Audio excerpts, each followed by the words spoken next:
Alors, salut frères et sœurs, salut tous les enfants du Machia, salut à nos frères, à nos sœurs qui sont partout dans le monde entier, salut à nos frères de Cocody, à nos frères du nord, du sud, de l'est et de l'ouest, de partout en Côte d'Ivoire. Et encore ce soir, nous sommes heureux parce que le Seigneur permet ces moments-là afin que nous puissions partager sur la parole, s'exhorter, s'encourager parce qu'on a besoin de persévérance, on a besoin de foi et vraiment j'aime le Seigneur. Je crois que aussi si ce soir ou ce matin vous êtes là à écouter ce message, c'est que vous aimez aussi le Seigneur et que le Seigneur vous bénisse de toute bénédiction céleste. Et ce soir, je ne suis pas seul. Je suis avec des frères avec qui on partage, avec qui on prie et les frères vous passent le bonsoir ou encore le bonjour. Cela dépend de l'heure à laquelle vous nous prenez. Voilà. Soyez bénis de là où vous êtes. Et comme d'habitude, nous voulons parler de notre Seigneur Yahushua. Parce que c'est lui seul le véritable, c'est lui seul qui mérite d'être levé. Voilà, il n'y a pas un autre nom qui nous a été donné si ce n'est que le nom de Yahushua Hamashiach, Jésus-Christ de Nazareth, qui mérite tout honneur et toute gloire. Et nous sommes que des serviteurs inutiles, nous sommes que des serviteurs, voilà, que le Seigneur a touché. Et si nous parlons, ce sont les conséquences de l'amour qu'il a mis dans notre cœur. Voilà, c'est pas parce que nous avons le monopole de la connaissance ou nous sommes des grands prédicateurs, non. Nous sommes juste des amoureux du Seigneur. Et ce soir, nous voulons nous encourager. Ce message, comme déjà vous pouvez le constater sur le titre, c'est le Seigneur qui justifie ses enfants. Voilà, et c'est un message adressé à tout le monde. Premièrement, au corps de Christ, au corps du Mashiach, et aussi à toutes ces personnes, à tous ces jeunes, à toutes ces femmes, à tous ces vieillards qui n'ont pas encore fait la paix avec le Seigneur. Pour leur dire aussi, c'est encore le moment. Voilà, peu importe la vie que vous menez, peu importe le péché dans lequel vous êtes, peu importe la situation dans laquelle vous vous trouvez, c'est que c'est le Seigneur qui vous connaît, c'est le Seigneur qui vous justifiera au dernier jour. Et je crois que si vous écoutez ce message maintenant, c'est que le Seigneur vous appelle à venir à lui, c'est que le Seigneur vous interpelle, c'est que le Seigneur veut vous sauver. Donc, ne pas vos cœurs, mais donnez votre vie au Seigneur parce que la Bible est claire, la Bible est vraie. Il revient bientôt parce que ses promesses s'accomplissent tous les jours. Alléluia. Donc, sans plus tarder, on va commencer. On va pas tourner autour du pot parce que c'est le Seigneur. Je prie que le Seigneur nous donne la sagesse et l'intelligence, que lui-même met les paroles dans nos bouches parce que c'est pas évident de parler de lui. Voilà. Et déjà, nous allons commencer par lire dans 1 Jean 2 ou 1 Yohanan 2 à partir du verset 1 au verset 2. Nous allons commencer à lire. Donc je lis: Mes petits enfants, je vous écris ces choses afin que vous ne péchiez pas. Et si quelqu'un a péché, nous avons un paraclétos auprès du Père, Yahushua Mashiach le juste. Au verset 2, car il est lui-même la propitiation pour nos péchés, et non seulement pour les nôtres, mais aussi pour le monde entier. Amen. Donc, quand on voit déjà dans le verset 1, Jean disait: petit enfant, je vous écris afin que vous ne péchiez pas.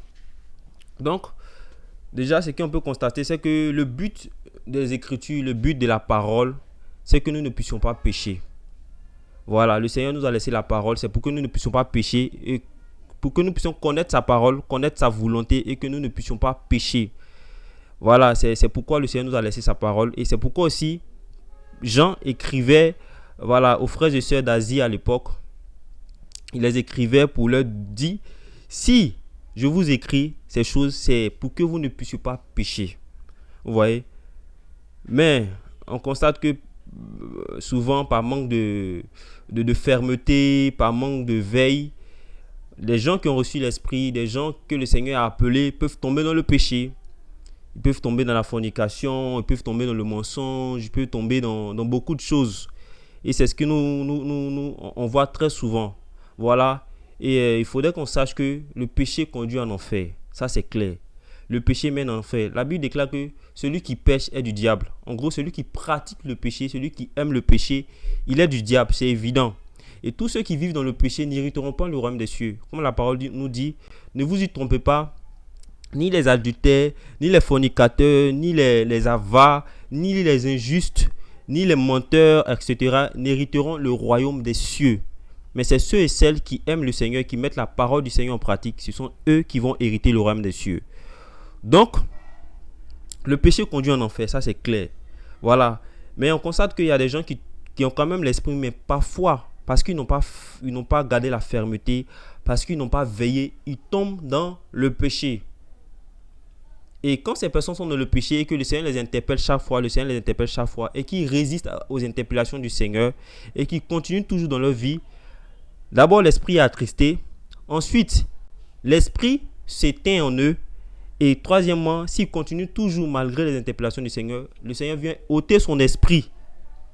Et dès lors qu'il ôte son esprit, voilà, il n'y a plus de possibilité encore à revenir au Seigneur. Et c'est clair, les Écritures nous enseignent très bien. Un chrétien peut perdre le salut. Mais ce soir, c'est pour nous encourager. Encourager un frère, encourager une sœur qui est peut-être tombée dans le péché, qui est peut-être tombée dans quelque chose, qui a peut-être désobéi au Seigneur. Lui dit, le Seigneur veut te justifier. Donc, à travers cette exhortation, cette petite exhortation, nous allons comprendre que c'est le Seigneur qui nous justifie. Et déjà, dans ce passage qu'on vient de lire, dans 1 Yohanan, dans 1 Jean, on nous dit quoi? Je vais relire. Mes petits enfants, je vous écris ces choses afin que vous ne péchiez pas. Et si quelqu'un a péché, nous avons un paraclétos auprès du Père Yahushua Mashiach, le juste, car il est lui-même la propitiation pour notre péché, et non seulement pour les nôtres, mais aussi pour le monde entier. Donc ici, Yohanan écrivait aux gens qui étaient bien sûr convertis. Il écrivait aux chrétiens qui étaient convertis. Et il leur dit, si je vous écris, c'est pour que vous ne puissiez pas pécher. Mais s'il arrive, parce que vous n'avez pas veillé, que vous êtes tombé dans le péché, rappelez-vous que vous avez un consolateur, que vous avez un paraclétos. Rappelez-vous de ces choses. Parce que c'est lui-même qui est la propitiation pour notre péché. Vous comprenez? Il est la propitiation pour notre péché. Parce que parfois, on le constate, beaucoup de personnes qui retournent dans le monde parfois, c'est parce qu'ils ont désobéi au Seigneur. Ils ont désobéi au Seigneur. Ils se sont peut-être repentis. Mais ils n'ont pas eu assez la foi pour croire au pardon du Seigneur. Ils se sont dit peut-être en eux-mêmes, non, moi, ce que j'ai fait là, et regardez où le Seigneur m'a tiré. Il m'a tiré du péché, il m'a délivré. Moi, aujourd'hui, je viens de tomber dans ces choses. Je ne mérite plus le pardon du Seigneur. Je ne suis pas digne de m'approcher du Seigneur. Moi, c'est moi, je vais vivre ma vie afin de marcher avec le Seigneur. Là, c'est pas pour moi. C'est impossible. C'est mieux de vivre ma vie. Pourquoi? Ils ont demandé pardon, mais ils n'ont pas cru au pardon du Seigneur. Ils se sont dit que parce qu'ils sont tombés dans le péché, c'est fini. Non, mon frère, non, ma soeur, c'est pas ça. Peu importe le péché dans lequel tu es tombé, sauf le blasphème contre le Saint-Esprit. Peu importe le péché dans lequel tu es tombé. Si seulement tu as reconnu ton état, le Seigneur peut te pardonner. Et tout ce que le Seigneur demande, c'est de croire au pardon. Parce qu'on pense que quand on va demander pardon au Seigneur, le Seigneur va nous parler à haute voix. Le Seigneur va nous parler à haute voix. Et le Seigneur va venir, il va dire, oh mon fils, je t'ai pardonné. Tu sais, je t'ai pardonné. Non, c'est pas comme ça. Le pardon du Seigneur s'obtient par la foi. Vous comprenez ces choses? Et c'est le Seigneur qui nous justifie. Donc, on va lire encore un autre passage dans Hébreux 7. À partir du verset 23. Qu'est-ce que la parole nous dit? Et ceux-là sont en effet devenus prêtres en très grand nombre, parce que la mort les empêchait de rester vivants. Mais lui, parce qu'il demeure pour l'éternité, possède une prêtrise qui n'est pas transmissible. C'est pourquoi aussi il peut sauver parfaitement ceux qui s'approchent d'Élohim par son moyen, étant toujours vivant pour intercéder pour eux. Car tel est le grand prêtre qui nous convenait, saint, inoffensif, sans tache, séparé des pécheurs et élevé au-dessus des cieux.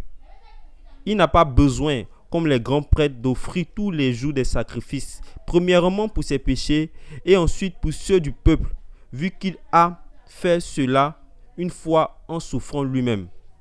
Amen. Donc, Hébreu ici nous parle un peu des grands prêtres à l'époque, qui n'étaient pas capables Vous voyez qu'il n'était pas capable de ôter le péché des hommes, en fait. Vous voyez. Et on dit qu'ils étaient un grand nombre parce que ils mouraient.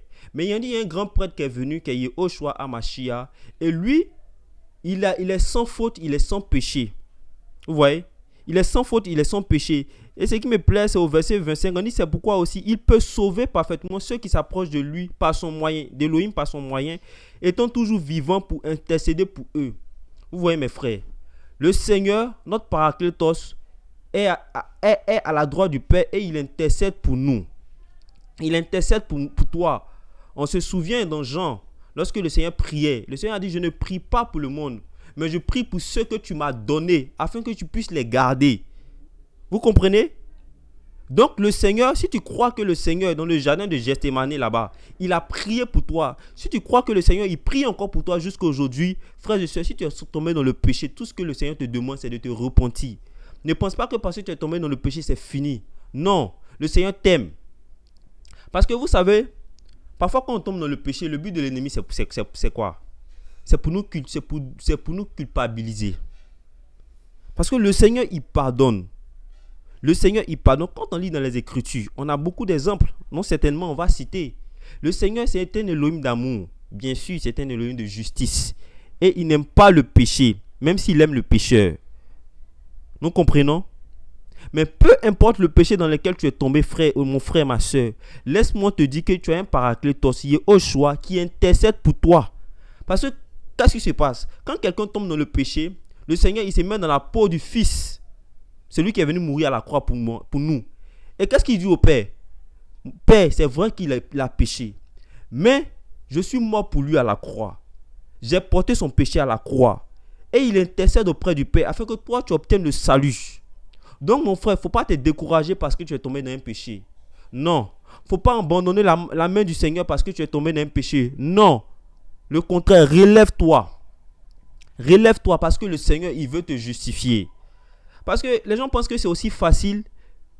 La Bible déclare que dans Actes là-bas, qu'il a donné sa vie. Il a donné sa vie pour nous. Il a versé son sang pour nous. Et non seulement ça, il nous a donné encore son esprit. Et aussi facilement, le Seigneur va nous abandonner parce qu'on l'a désobéi. Non. Aujourd'hui, quand on prend le rôle du Père, le rôle par exemple du Père, le rôle du Père c'est quoi? Le rôle du Père, ce n'est pas voir son enfant souffrir. Non, le rôle du Père, ce n'est pas voir son enfant, sa fille ou son fils périr dans le feu. Non. Même si parfois le Père peut se fâcher, c'est normal qu'un Père se fâche si son enfant l'a désobéi. Ça c'est clair. Mais le Père ne va jamais vouloir du mal de son fils ou de sa fille que tu es parce que tu l'as désobéi. Mais tout ce que le Père te demande, c'est de la repentance sincère dans ton cœur. Et que tu reviennes à lui et que tu crois qu'il t'a pardonné. Je ne sais pas dans quel péché tu es tombé. Mais je sais que je parle à quelqu'un. Je ne sais pas dans quoi est-ce que tu t'es mis. Mais le Seigneur, il veut te justifier. Le Seigneur, il veut te toucher. Le Seigneur, il veut te transformer. Parce que tu es sa fille. Parce que tu es son fils. C'est ça le rôle du Père. Et il faut comprendre au fait ce rôle du Père là. Parce qu'aujourd'hui, beaucoup de chrétiens ne comprennent pas le rôle du Père. On voit le Seigneur, notre Elohim, comme celui qui a la veille seulement. Il veut juger, il veut condamner. Non. Elohim a tant aimé le monde. Bon, quand on parle du monde, il est question ici des filles et des fils qui viennent d'Adam et Ève, qui ont été égarés par le péché. Vous voyez? Non, Elohim a aimé ces personnes. C'est pourquoi il est venu mourir à la croix. Et il est mort à la croix pour qui? Pour toi. Quelqu'un qui est mort à la croix pour toi, ça sera aussi facile qu'il te laisse parce que tu as péché. Non. Le Seigneur t'aime, mon frère. Le Seigneur t'aime, ma soeur. Ne sois pas découragé parce que tu es tombé dans un péché. À ça, jamais. Ne le sois pas, frère. Parce que le Seigneur veut te justifier. Parce que c'est lui qui justifie ses enfants.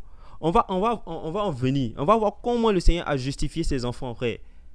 Faut pas te décourager, mais lève-toi. Si tu es tombé dans un péché là, je ne dis pas que c'est bon. Non. Ce message n'est pas venu pour dire aux gens, tombez dans le péché, le Seigneur va vous justifier. Non. C'est pas ça le message. Mais je suis venu interpeller les filles et les fils du royaume du Seigneur. Nous, bien sûr, moi en premier. Parce qu'on fait beaucoup d'erreurs. Mais il ne faut pas je vais dire quoi, s'abattre au fait. Il ne faut pas dire non, il ne faut pas être découragé parce qu'on est tombé dans le péché. Non, frère, il faut te relever. quand on prend l'exemple d'un soldat, quand il va au combat, et que c'est difficile, même s'il est blessé, comment, il va auprès, on le soigne et puis il se relève. Il n'abandonne pas son âme, jamais. Mais il continue toujours le combat. Et c'est ça au fait que le Seigneur veut nous accorder. Et on va continuer encore à lire. Parce que comme j'aime beaucoup le dire, c'est la parole au fait qui nous parle. Et dans Acte 13 nous dit quoi? Acte 13 à partir du verset 37. On dit, mais celui qu'Élohim a ressuscité n'a pas vu la corruption. Ici, il est question de Yehoshua, de Jésus-Christ. Au verset 38, qu'il vous soit donc connu, hommes frères, que c'est par son moyen que le pardon des péchés vous est annoncé, et que quiconque croit est justifié par lui de toutes les choses dont vous n'avez pas pu être justifié par la Torah de Moïse. Alléluia. Au verset 38, je répète, on dit qu'il vous soit donc connu, frères, connaissez ces choses, comprenez ces choses, hommes frères, que c'est par son moyen le pardon des péchés vous a été accordé. C'est par le moyen de Jésus, c'est par le moyen de Yehoshua, le Paraclétos, que le pardon de vos péchés vous a été accordé. Au verset 39, et que quiconque croit est justifié par lui. Vous voyez? Donc si tu es tombé dans le péché, mon frère, ou bien toi, mon frère, ou bien ma soeur, qui n'a pas encore connu le Seigneur, qui est encore dans le monde, peut-être que tu es dans un péché. Laisse-moi te dire, peu importe le péché dans lequel tu es, si tu crois au Seigneur Jésus, si tu crois qu'il est capable de te pardonner, tu seras justifié. Alléluia. Si tu crois qu'il est capable de mourir, si tu crois qu'il est mort à la croix pour toi, et que c'est par son moyen que tu as obtenu le pardon de tes péchés, si tu crois en ces choses, tu seras justifié. C'est tout ce que le Seigneur nous demande, de croire en sa parole. Mais aujourd'hui, malheureusement, beaucoup ne croient pas. C'est pourquoi des frères peuvent retourner dans le monde. Parce qu'ils ont commis un péché, ils sont tombés dans le péché. Oui, c'est mauvais le péché. Parce qu'on condamne le péché. La Bible déclare de condamner les œuvres mortes des ténèbres, de condamner le péché. Et on le condamne et on le dénonce. Quelqu'un qui vit dans la fornication, quelqu'un qui vit dans le mensonge, n'héritera point le royaume des cieux. Oui, c'est vrai. Mais est-ce que le Seigneur ne pardonne pas ses péchés? Moi, la question que je vais te poser, est-ce que tu as commis le blasphème contre le Saint-Esprit? Si tu ne l'as pas fait, frère, tu es libre de t'approcher du Seigneur encore, demander pardon sincèrement et le Seigneur va te justifier. Si seulement si tu crois, comme la parole vient de nous le dire. Frère, il faut croire. Frère, il faut croire en la parole du Seigneur. Regarde ce que Paul disait, et écoutons un peu ce que Paul disait aux Corinthiens. Dans 1 Corinthiens 6, verset 9, qu'est-ce que Paul disait? Il dit, ne savez-vous pas que les injustes, ce que je viens de citer, ne savez-vous pas que les injustes n'hériteront pas le royaume d'Élohim? Ne vous égarez pas, ni les fornicateurs, ni les adultères, ni les idolâtres, pardonnez, ni les adultères, ni les inféminés, ni les homosexuels, ni les voleurs, ni les avares, ni les ivrognes, ni les railleurs, ni les ravisseurs n'hériteront le royaume d'Élohim. Et qu'est-ce qu'il dit au verset 11? Et c'est là ce que vous étiez. Mais vous avez été lavés. Oh, Yehoshua est merveilleux. Mais vous avez été sanctifiés, frère. Mais vous avez été justifiés par le nom du Seigneur Yehoshua et par l'esprit de notre Elohim. Oh, vous voyez ce que Paul a cité plus haut? La fornication, l'adultère, frère, on était tous dedans. On était tous dedans. On vivait dans ces choses. Et Paul dit, c'est dans ça où nous étions hier. Frère, tu étais dans ça hier. Et tu étais dans ça hier. Mais aujourd'hui, le Seigneur t'a racheté. Et c'est pas parce que tu es tombé dans un péché que c'est fini, que tu dois abandonner la marche. Non, frère, lève-toi. Parce que le Seigneur revient. Prends courage. Sois fortifié. Lève-toi et marche. Parce que le Seigneur revient. Il veut te justifier. On pense que c'est aussi facile. Non. Vous savez, il faut comprendre une chose, que l'on reçoit l'Esprit du Seigneur qu'une seule fois. Et dès que l'Esprit t'est ôté, c'est fini. Tu reçois l'Esprit de garement, comme la Bible nous le dit. Donc le Seigneur va permettre que ces enfants qu'il a rachetés, pour qu'il est mort à la croix, vont recevoir l'Esprit de garement aussi facilement. On pense que tous ceux qui ont reçu l'Esprit de garement, le Seigneur est venu, bon, tiens l'Esprit de garement un coup. Non! Le Seigneur a insisté, il a interpellé lui-même. Le Seigneur visite ses enfants. Il y a plusieurs témoignages. Par des frères, le Seigneur passe. Par des sœurs, le Seigneur passe pour interpeller tel et tel frère. Pour dire, mon frère, sors de ça. Mon frère, sors de ça. Le Seigneur, c'est comme ça il fonctionne. Ce n'est pas sur le champ. Donc, mon frère, oh, non, j'aime ce passage, j'aimerais qu'on le lise, j'aimerais qu'on le relise. 1 Corinthiens 6, à partir du verset 9. Ne savez-vous pas que les injustes n'hériteront pas le royaume d'Élohim? Ne vous égarez pas, frère, il ne faut pas s'égarer, les injustes ne vont pas hériter le royaume.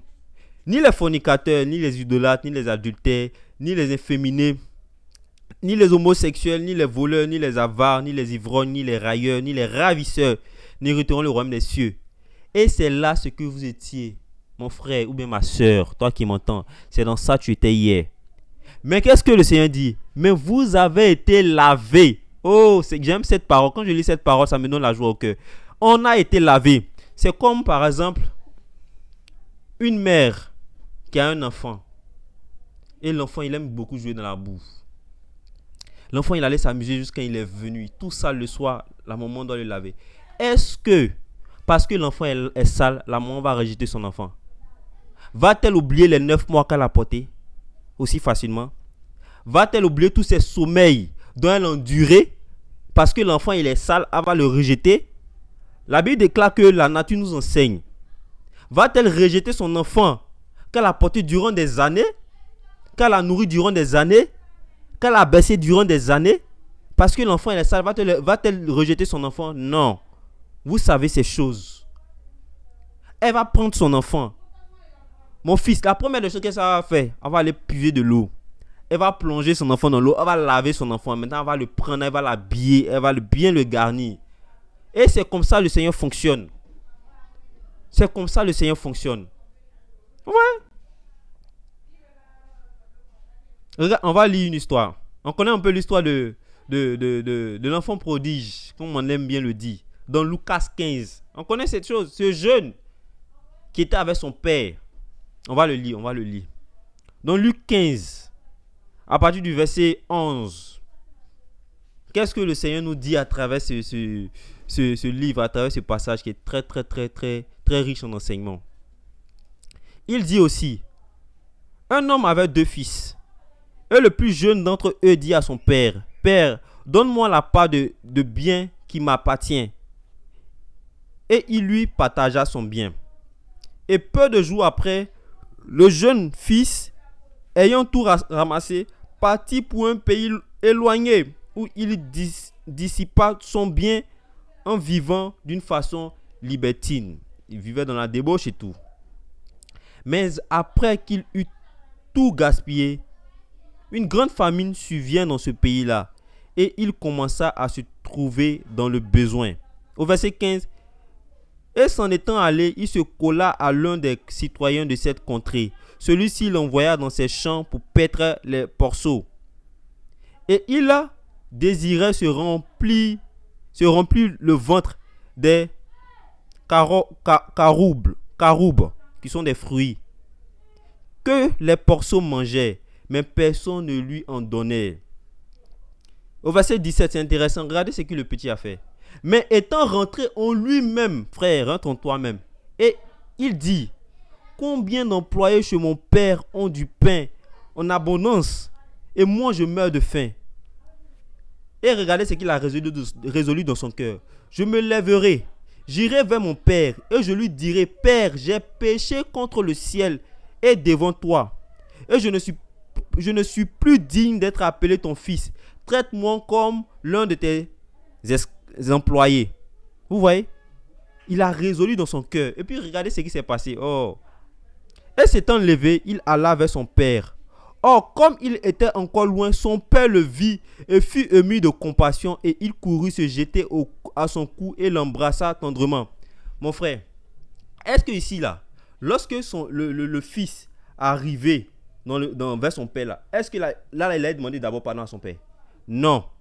Il n'était même pas encore arrivé vers son père. Mais quand son père l'a vu de loin, la Bible nous déclare que son père a couru aller embrasser son fils qui ne s'était pas encore repenti. Pourquoi? Parce que le père regarde dans le cœur. N'est-ce pas? Regardez, quand nos vies passées, quand on a vécu toute notre vie de débauche là, est-ce qu'on s'est assis de manière minutieuse, demander pardon pour tous les péchés petits qu'on a fait jusqu'à aujourd'hui? Non.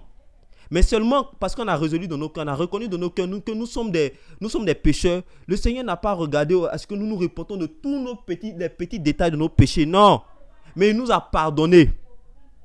Et on voit ce fils prodigue qui est revenu de celui qui n'a même pas ouvert la bouche, qui n'a même pas dit « Ah !» Son père a couru, venu l'embrasser. Pourquoi? Parce que son fils est revenu à la maison.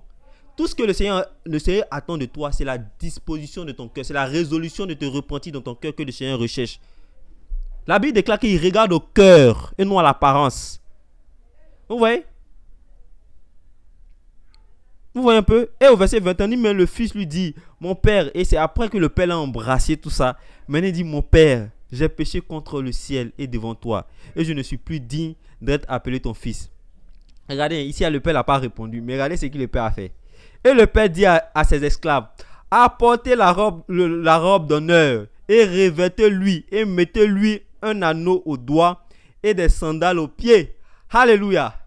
Le fils a commencé à dire, oh père, j'ai péché. Il n'a même pas répondu au fils. Il n'a pas dit, non mon fils, t'inquiète. Non, je te pardonne. Non, il a regardé le serviteur. Habillez-le. Frère, le Seigneur veut t'habiller. Le Seigneur veut te pardonner ton péché. Peu importe dans la situation dans laquelle tu te trouves. Le Seigneur veut te pardonner. Si toi, mon frère, ma soeur, tu n'as pas encore connu le Seigneur, peut-être que tu ne l'as pas encore connu, mais tu entends ce message, peu importe le péché dans lequel tu te trouves, le Seigneur veut t'habiller. Le Seigneur veut ôter ce péché-là. Alléluia. Il veut te donner une robe. Il dit, et le père dit à ses esclaves, il n'a même pas écouté le fils, apportez la robe d'honneur et revêtez-le et mettez-lui un anneau au doigt et des sandales aux pieds. Emmenez-moi le veau gras et tuez-le, mangeons et réjouissons-nous, parce que mon fils que voici était mort, mais il est ressuscité. Il était perdu, mais il est retrouvé. Et il commençait à se réjouir. Frère, voici ce que le Seigneur veut faire dans ta vie. Le Seigneur a juste besoin de quelque chose. C'est que tu prennes une résolution, que tu te repentes sincèrement et que tu crois qu'il t'abandonne. C'est tout. Vous voyez? Mais aujourd'hui, l'ennemi, parce que l'homme a péché, l'ennemi va envoyer toutes sortes de pensées. C'est ça le but de l'ennemi. La Bible l'appelle dans Apocalypse 12 l'accusateur des frères. C'est comme ça qu'on l'appelle Apocalypse 12. Vous voyez? Regardez, on va lire dans Apocalypse 12. L'accusateur des frères. Apocalypse 12, verset 10. J'aime la parole.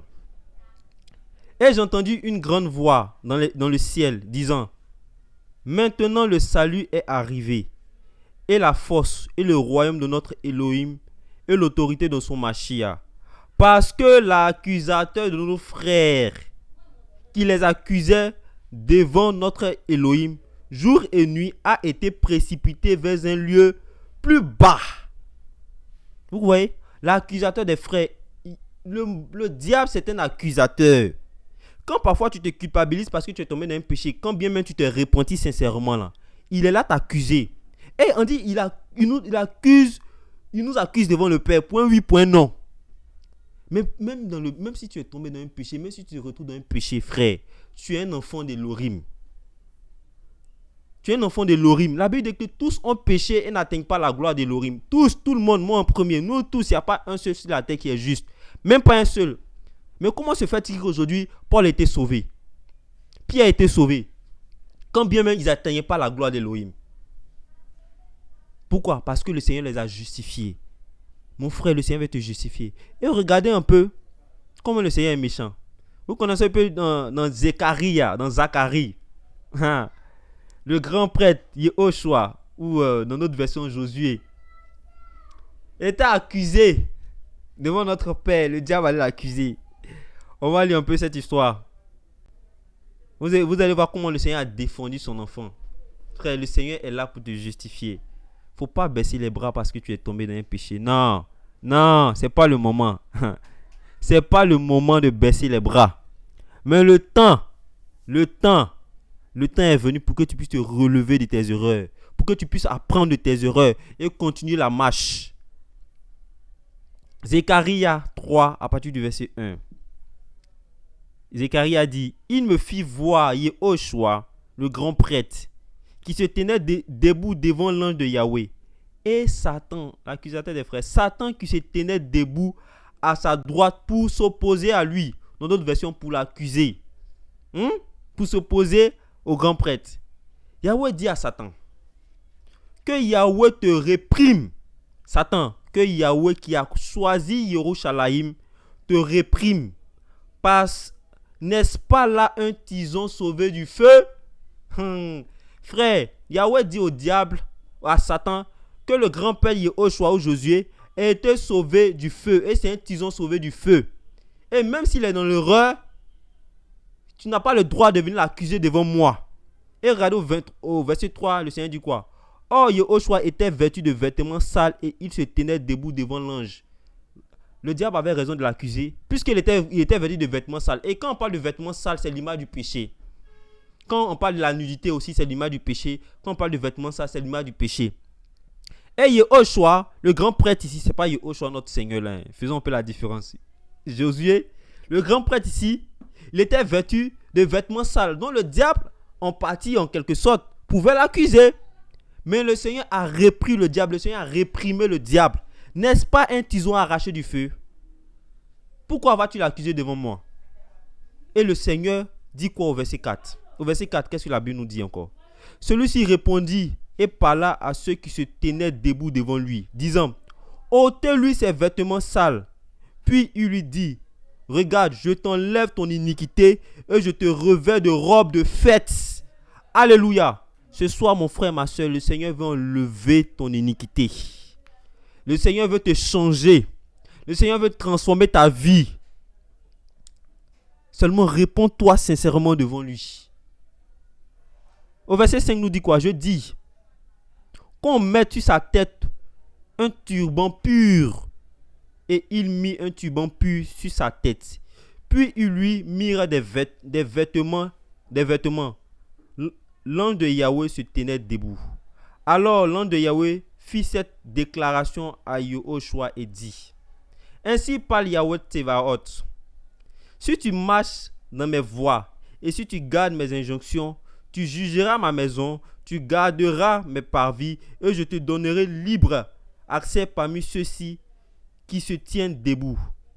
S'il te plaît, écoute Yehoshua, ici les questions de Josué, grand prêtre, toi et tes compagnons qui sont assis devant toi, car ce sont des hommes qui serviront de signe. Car voici, je ferai venir mon sauveur de gerbe. Alléluia.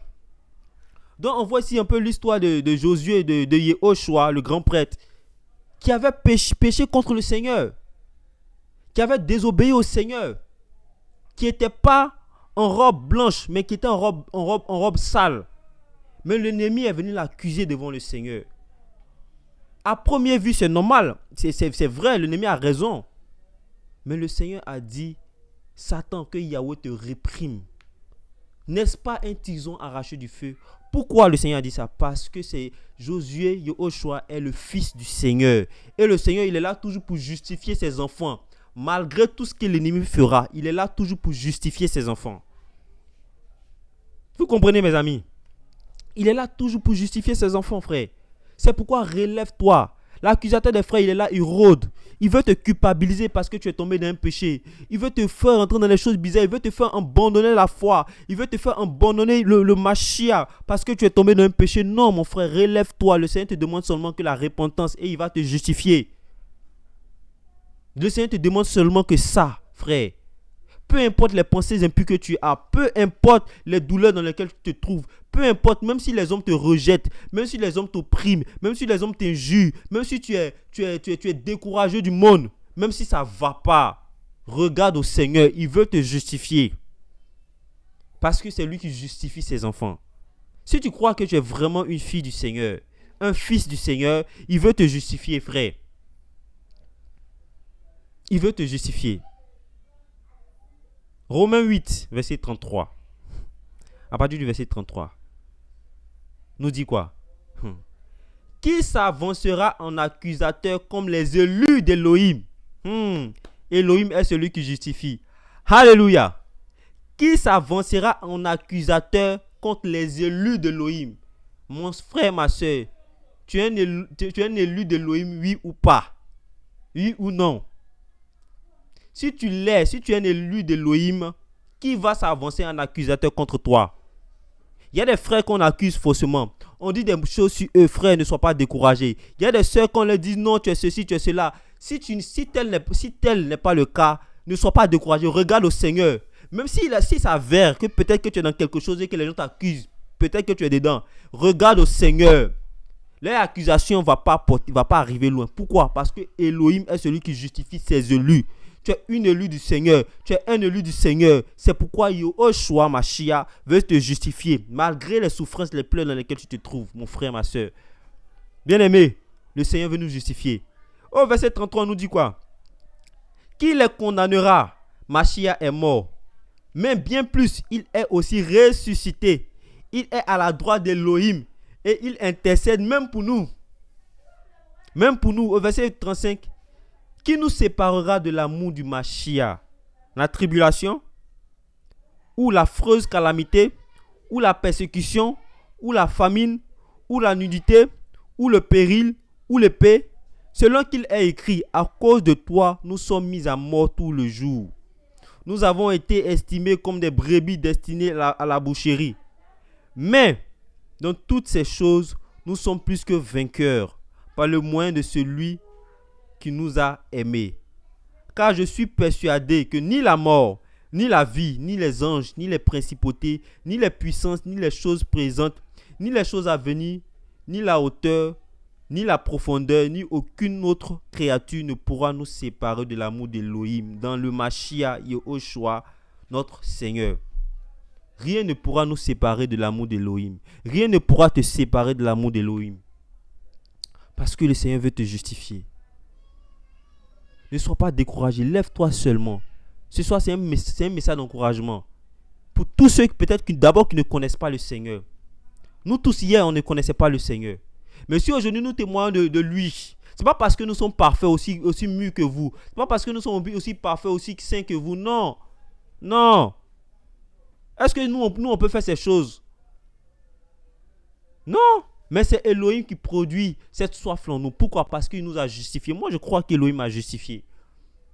Parce que la conversion de tout le monde est partie par des complications. Il est arrivé des temps où l'homme est tombé dans le péché, est retombé, est retourné. Parfois, on était égaré par des faux prophètes.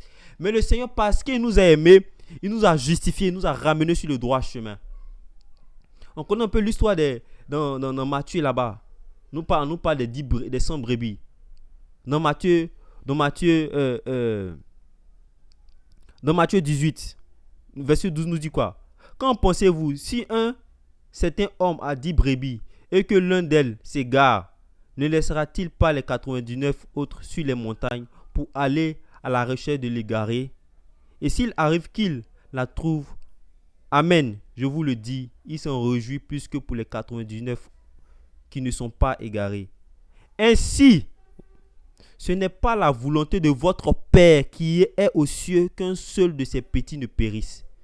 Ce n'est pas de la volonté du Père que toi tu périsses parce que tu es tombé dans une faute. Non. Ce n'est pas de la volonté du Père que tu retournes dans le monde parce que tu es tombé dans une faute. Non. Ce n'est pas de la volonté du Père.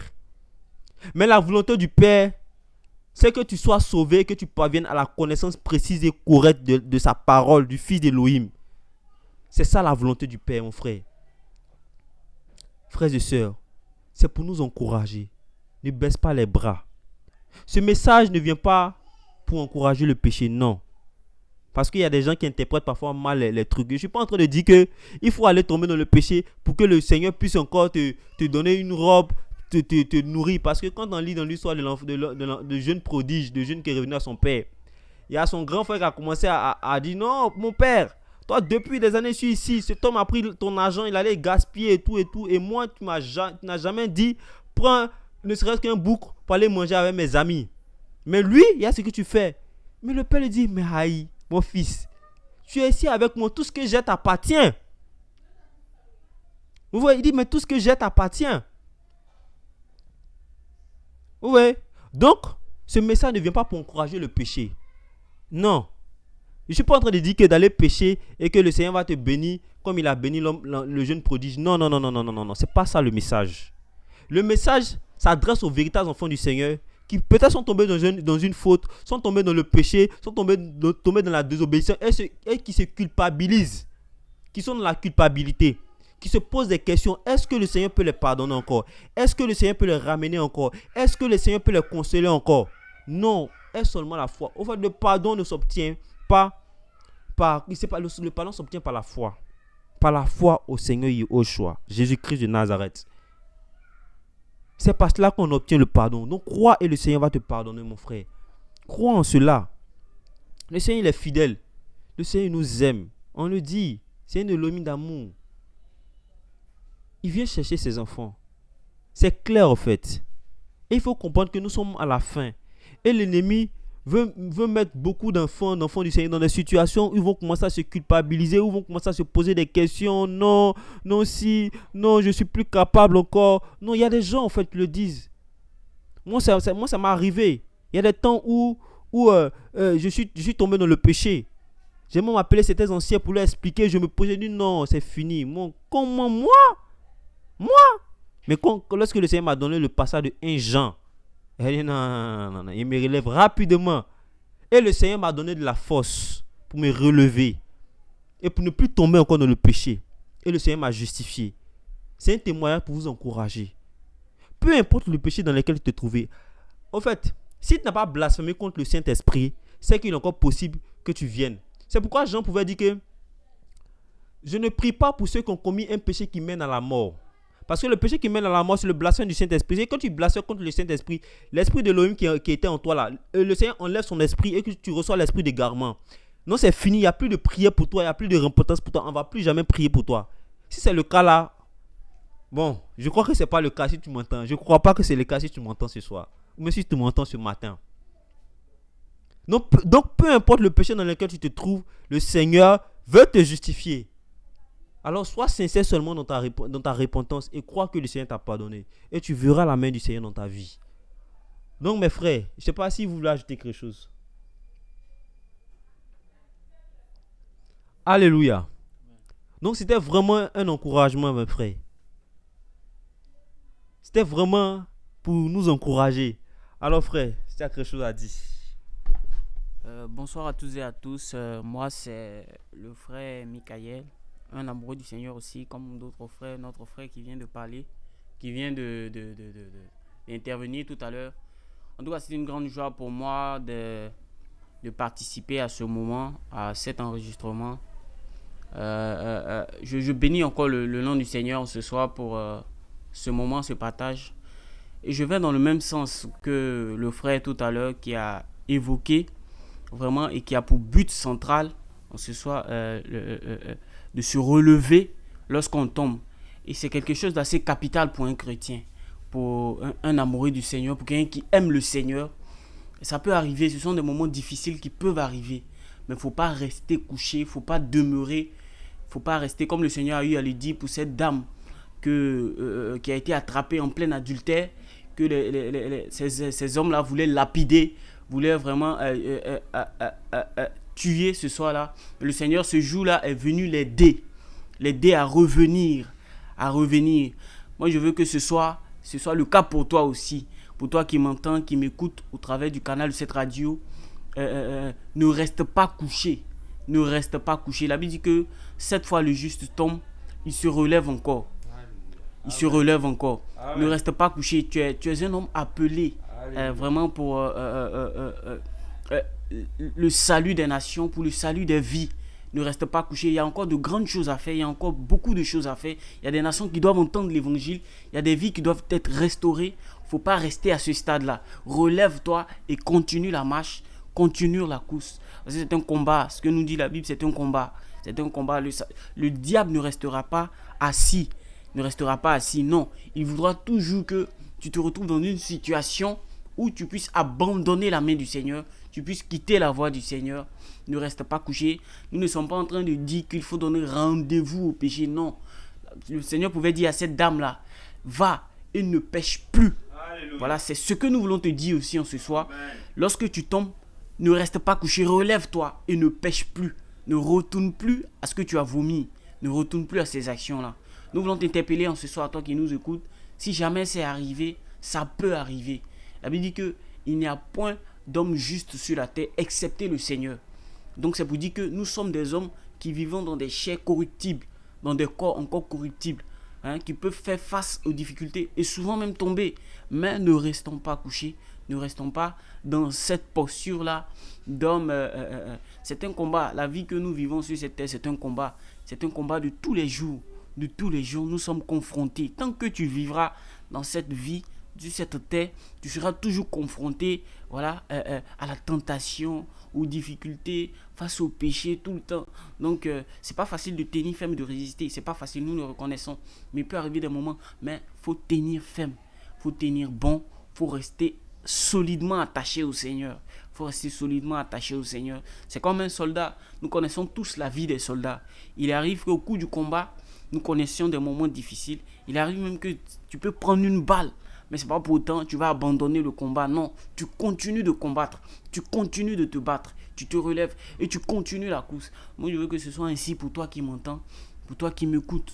Sois fortifié de là où tu te trouves, sois fort, tiens bon, ne reste pas couché parce que ce qui nous est réservé est plus grand, est encore plus grand. La Bible dit que le Seigneur, voyant ce qui lui est réservé, il n'est pas resté comme ça, hein. Il n'a pas voulu. Il a vu que même le sacrifice qu'il devait faire là c'était moindre comparé à ce qui lui était réservé. Voyant la place qui lui était réservée, voyant les choses qui lui étaient réservées, il n'a pas tenu compte de sa vie. Il s'est livré, il s'est donné à la croix pour nous. Donc, si tu entends ces choses, tiens bon, tiens ferme. Ne reste pas couché de là où tu es tombé. Relève-toi et continue la course, continue la marche. Mais ne donne plus jamais rendez-vous au péché. Ne retourne plus à ce que tu as vomi. Ne retourne plus à ce que tu as vomi. Mais continue la course. Sois ferme, sois solide dans la marche et dans l'œuvre du Seigneur. Nous voulons t'exhorter, toi qui nous écoutes et qui nous entends. Toi qui nous écoutes et qui nous entends, vraiment à chercher le Seigneur encore davantage. Parce qu'il a encore beaucoup de choses à faire. Beaucoup de choses à faire. Il y a des nations qui doivent être restaurées dans nos villes, dans nos villages, dans des endroits quelconques. Il y a des orphelins qui souffrent, qui sont en difficulté, qui doivent être soutenus, qui doivent être aidés, qui doivent être vraiment accompagnés dans leur vie. Et toutes ces choses-là, voyant ça, il ne faut pas que tu restes couché. Il ne faut pas que tu sois affaibli par tout ce que tu traverses, voilà, par les difficultés et tout ça. Mais tiens bon, reste debout. Reste debout. Si jamais tu es tombé, relève-toi. Relève-toi. Car, voyant ce qui nous est réservé, en tout cas moi personnellement, si jamais ces choses-là m'arrivent, je ne vais jamais rester couché. Jamais. Jamais. Parce que nous vivons une vie de soldats. Et en tant que des soldats, des hommes, voilà, en tant que des hommes, il y a une couronne qui nous est réservée. Comme Paul pouvait le dire, c'est une course que nous faisons. Et au cours d'une course, il peut arriver que tu tombes. Mais tu vas pas rester couché. Parce que si tu restes couché, d'autres iront prendre la couronne, mon frère. Donc, voilà, c'est ce que j'avais un peu à dire. Il y a aussi d'autres frères qui sont là, qui vont intervenir. Je ne veux pas monopoliser la parole. Je ne veux pas rester là à parler tout seul. Mais je veux t'exhorter. Par les compassions du Seigneur, ne reste pas couché. Si jamais tu es confronté à un quelconque problème, à un quelconque souci, si ça arrive, prie, va vers le Seigneur, demande pardon et reprends la marche. S'il y a aussi des frères, des anciens qui sont là autour de toi, va les voir, cause avec eux. Ils te donneront des conseils dans ce sens et qui t'aidera à tenir ferme et à aller de l'avant. Voilà, c'est un peu ce que j'avais à dire. Que le nom du Seigneur soit béni. Amen. Il y a notre frère qui est là, qui va intervenir aussi. Amen. Voilà, vraiment que le Seigneur bénisse. Et que vraiment la grâce du Seigneur encore soit avec vous. Ok, donc comme je le disais, il ne serait pas encore long. C'est pour juste encore ajouter juste un petit peu. Voilà, pour encore dire à des personnes que voilà, il y a des exemples dans la parole du Seigneur, des personnes qui avaient vraiment voilà, péché, qui ont fait certains jeux étant chrétiens. Voilà, pas parce qu'ils ont voulu pécher, mais c'est arrivé. Mais on a vu que ces personnes vraiment ne sont pas restées dans l'enclos, ne sont pas restées là, mais ils sont venus vers le Seigneur. Et le Seigneur les a justifiés. Je prends le cas de Pétros où vraiment voilà, le Seigneur lui avait dit que tu vas me régner quand le coq chantera. Il a dit non, c'est pas possible. Voilà. Mais on a vu que quand le coq a chanté 3 fois, oui, Pétros a régné le Seigneur, mais il a commencé à pleurer. Le chant du coq a commencé à l'amener à la repentance. Le Seigneur aussi est venu vers lui. Il n'a pas accusé, voilà, Pétros en lui disant qu'il t'a pas dit que non, que tu vas me régner. Il t'a pas dit ça. Non, non, non. Mais quand elle est venue vers Pétros, ouais, elle a dit que vraiment l'Esprit va te conduire quand on lit le dernier chapitre de Jean, où tu ne voudras pas. Pour dire que vraiment, voilà, le Seigneur vraiment est bon. Et je vais prendre encore l'aspect d'une personne dans la parole du Seigneur, Johanan Jean, qui était vraiment le dernier apôtre du Seigneur, qui a connu le Seigneur. On l'a même dit que vraiment c'était l'un des disciples qui était proche du Seigneur. Puis c'est lui-même qui a eu même la révélation beaucoup. Je sais tous ont eu la révélation, mais il a plus parlé de la divinité de Yehoshua. Mais ce grand Jean, dans Apocalypse, qui est le dernier livre de la parole du Seigneur, dans Apocalypse chapitre 19, le verset 10, Jean s'est surpris en train d'adorer, voilà, un ange. Mais est-ce que Jean s'est culpabilisé? Est-ce que Jean a dit que, oh, moi qui ai reçu cette grande révélation, moi par qui le Seigneur a commencé à parler, je suis fini, c'est fini pour moi, il n'y a plus comment dirait ça, d'opportunité où le Seigneur vraiment peut me pardonner. Mais Jean ne s'est pas culpabilisé. Apocalypse 19, s'il s'était culpabilisé, il n'aura pas Apocalypse 20, il n'aura pas Apocalypse 21, il n'aura pas Apocalypse chapitre 22 qui est le dernier chapitre. Mais encore, Apocalypse chapitre 22, Jean encore s'est surpris en train d'adorer un ange encore. Vous voyez? Mais il a continué. Le verset là, il ne s'est pas arrêté sur ce verset pour dire que quoi, s'il était resté sur ce verset là, on aurait dit que non, que il était perdu, c'était fini. Mais Jean a continué. Je crois bien que j'ai repenti. Il a continué encore la marche pour nous dire que le Seigneur nous aime. Il a accompli quelque chose de grand à la croix pour nous perdre, bien aimés. Donc, quand toi-même tu regardes à ta vie passée, ce que le Seigneur a fait pour toi, les grandes délivrances que le Seigneur a opérées dans ta vie, esclave du péché, le Seigneur t'a délivré. Mais c'est pas pour ces choses que tu vas dire non, c'est fini pour moi. Et cela, ça pousse encore beaucoup de personnes à rétrograder, beaucoup de personnes à se retirer du Seigneur. Bien aimé, ne te retire pas du Seigneur. Quand tu as des problèmes, il est très important que tu avises, que tu en parles à tes frères. Mais ne reste pas là, ne dis pas que non, c'est fini pour moi, c'est pas possible. Oui, je suis là, non, il n'y a plus de solution. Non, non, non.